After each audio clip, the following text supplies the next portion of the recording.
ಭೂಪಟ ಅಧ್ಯಯನ ನಕ್ಷಾ ಕಾರ್ಯ. ಹರಪ್ಪ ಸಿಂಧೂ ನಾಗರಿಕತೆಯ ಪ್ರಮುಖ ನಿವೇಶನಗಳಲ್ಲಿ ಒಂದು. 1921ರಲ್ಲಿ ದಯಾರಾಮ್ ಸಹಾನಿಯವರು ಹರಪ್ಪ ನಿವೇಶನವನ್ನು ಉತ್ಖನನ ಮಾಡಿದರು.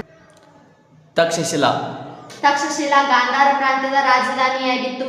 ತಕ್ಷಶಿಲಾ ವಿಶ್ವವಿದ್ಯಾಲಯವು ಪ್ರಾಚೀನ ಭಾರತದ ಪ್ರಮುಖ ವಿದ್ಯಾಕೇಂದ್ರವಾಗಿತ್ತು. ಪಾಟಲಿಪುತ್ರ ಮಗಧ ಸಾಮ್ರಾಜ್ಯ, ಮೌರ್ಯರು ಮತ್ತು ಗುಪ್ತರ ರಾಜಧಾನಿಯಾಗಿತ್ತು. 3ನೇ ಬೌದ್ಧ ಸಮ್ಮೇಳನ ಇಲ್ಲಿ ನಡೆಯಿತು. ಬಾದಾಮಿ ವಾತಾಪಿ ಎಂದು ಹೆಸರಾಗಿದ್ದ ಬಾದಾಮಿ ಆರಂಭಿಕ ಚಾಲುಕ್ಯರ ರಾಜಧಾನಿಯಾಗಿತ್ತು. ಬಾದಾಮಿ ಗುಹಾಂತರ ದೇವಾಲಯಗಳಿಗೆ ಪ್ರಸಿದ್ಧಿಯಾಗಿದೆ. ಕಂಚಿ ಕಂಚಿ ಪಲ್ಲವರ ರಾಜಧಾನಿಯಾಗಿತ್ತು.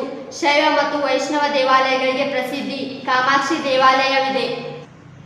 ಹಳೆಬೀಡು ಹಳೆಬೀಡು ಹೊಯ್ಸಳರ ರಾಜಧಾನಿಯಾಗಿತ್ತು. ಹೊಯ್ಸಳೇಶ್ವರ ಮತ್ತು ಶಾಂತಳೇಶ್ವರ ದೇವಾಲಯಗಳು ಇಲ್ಲಿವೆ. ದೆಹಲಿ ದೆಹಲಿಯು ದೆಹಲಿ ಸುಲ್ತಾನರ ಮತ್ತು ಕೆಲಕಾಲ ಮೊಘಲರ ರಾಜಧಾನಿಯಾಗಿತ್ತು. ಕುತುಬ್ ಮಿನಾರ್, ಕೆಂಪು ಕೋಟೆ, ಜಾಮಿ ಮಸೀದಿ ಮುಂತಾದ ಸ್ಮಾರಕಗಳು ಇಲ್ಲಿವೆ. ದೇವಗಿರಿ ಅಲಾವುದ್ದೀನ್ ಖಿಲ್ಜಿಯು ದೇವಗಿರಿ ನಗರದ ಮೇಲೆ ದಂಡಯಾತ್ರೆಗಳನ್ನು ಕೈಗೊಂಡನು. ದೇವಗಿರಿ ಸಮೀಪದ ದೌಲತಾಬಾದ್ ಮೊಹಮ್ಮದ್ ಬಿನ್ ತುಘಲಕ್ನ ರಾಜಧಾನಿಯಾಗಿತ್ತು. ಪಾನಿಪತ್ ಹರಿಯಾಣ ರಾಜ್ಯದಲ್ಲಿರುವ ಇದು ಒಂದು ಪ್ರಸಿದ್ಧ ಕದನ ಭೂಮಿ. 1526-15